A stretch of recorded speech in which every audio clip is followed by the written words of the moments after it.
क्या पूर्व जन्मों के कर्मों का फल इस जन्म में मिलता है? आज हम इसी विषय के बारे में बात करेंगे कि भगवत गीता में कर्म और फल का महत्व क्या है।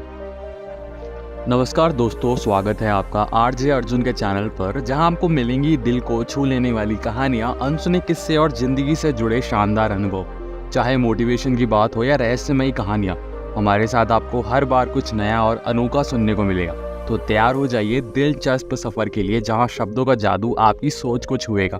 चैनल को सब्सक्राइब करें और बने रहें हमारे साथ नई कहानियों के रोमांचक सफर में। भगवत गीता में कर्म, धर्म और फल के सिद्धांतों पर गहरा विवेचन किया गया है।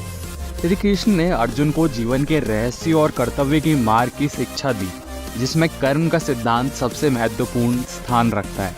यह प्रश्न कि पूर्व जन्म के कर्मों का फल इस जन्म में मिलता है या नहीं, गीता के कई श्लोकों में विस्तार से समझाया गया है। श्री कृष्ण ने गीता में बताया है कि आत्मा अजर अमर है और उसके कर्मों का संचित फल विभिन्न जन्मों में अनुभव करना ही उसका स्वाभाविक नियम है। आइए गीता के संदर्भ में इस प्रश्न का गहराई से अध्ययन करें। गीता के अनुसार कर्म 3 प्रकार के होते हैं। पहला, संचित कर्म, मतलब पूर्व जन्मों के अच्छे और बुरे कर्मों का संग्रह। दूसरा, प्रारब्ध कर्म, वह कर्म जिसका फल इस जन्म में भोगना अनिवार्य है। और तीसरा, क्रियमाण कर्म, वर्तमान में किए गए कर्म जिनका फल भविष्य में मिलेगा। गीता में श्री कृष्ण कहते हैं कि मनुष्य का हर कर्म अपने पीछे एक फल छोड़ता है, और ये फल जीवन में किसी भी समय या अगले जन्मों में भोगना पड़ सकता है। किसी के कर्म का असर सीमित नहीं होता, कभी कभी उसका परिणाम तुरंत दिखता है, जबकि कुछ कर्मों का फल आने वाले जन्मों में मिलता है। गीता में कर्म का महत्व इस बात से स्पष्ट होता है कि श्री कृष्ण अर्जुन को बार बार प्रेरित करते हैं कि वो कर्तव्य पालन करते हुए निष्काम भाव से कर्म करे, यानी फल की चिंता किए बिना कर्म में संलग्न रहे। इस संदर्भ में गीता के श्लोक 2.47 में कहा गया है, तुम्हारा अधिकार केवल कर्म करने में है, फल में नहीं। इसलिए कर्म को निस्वार्थ भाव से करो और फल की अपेक्षा मत रखो।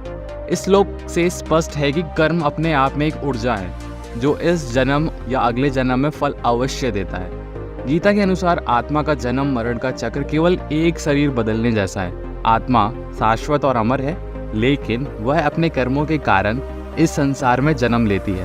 श्री कृष्ण कहते हैं कि मनुष्य का ये जीवन केवल एक अध्याय है, और इसके पूर्व भी उसने अनेक जन्म लिए हैं, जिनमें किए गए कर्मों का फल इस जीवन में आ सकता है। गीता के श्लोक 4.5 में श्री कृष्ण कहते हैं, हे अर्जुन, मेरे और तुम्हारे कई जन्म हो चुके हैं, मुझे सब ज्ञात है, लेकिन तुम्हें याद नहीं। इस श्लोक से स्पष्ट होता है कि हमारे कर्म और उनकी स्मृतियाँ हमारे साथ रहती हैं।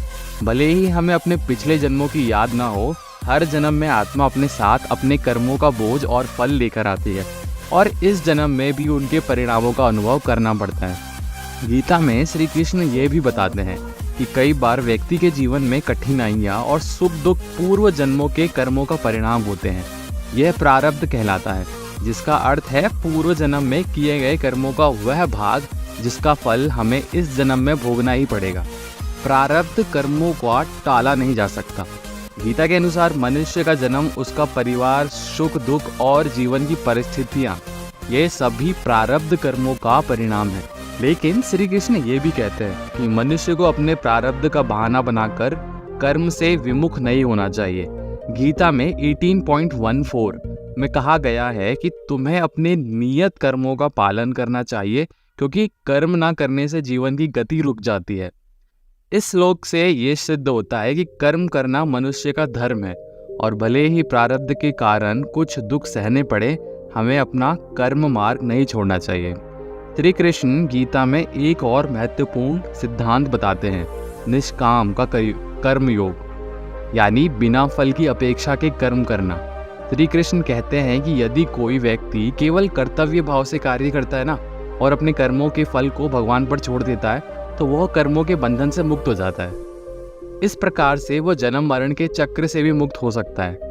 गीता के श्लोक 3.9 में कहा गया है, हे अर्जुन, यज्ञ के लिए किए गए कर्मों के अलावा अन्य सभी कर्म बंधन में डालते हैं, इसलिए आसक्ति से रहित होकर कर्तव्य का पालन करो। ये श्लोक में हमें ये सिखाया गया है कि कर्म बंधन से मुक्ति पाने का मार्ग निष्काम भाव से कर्म करने में है।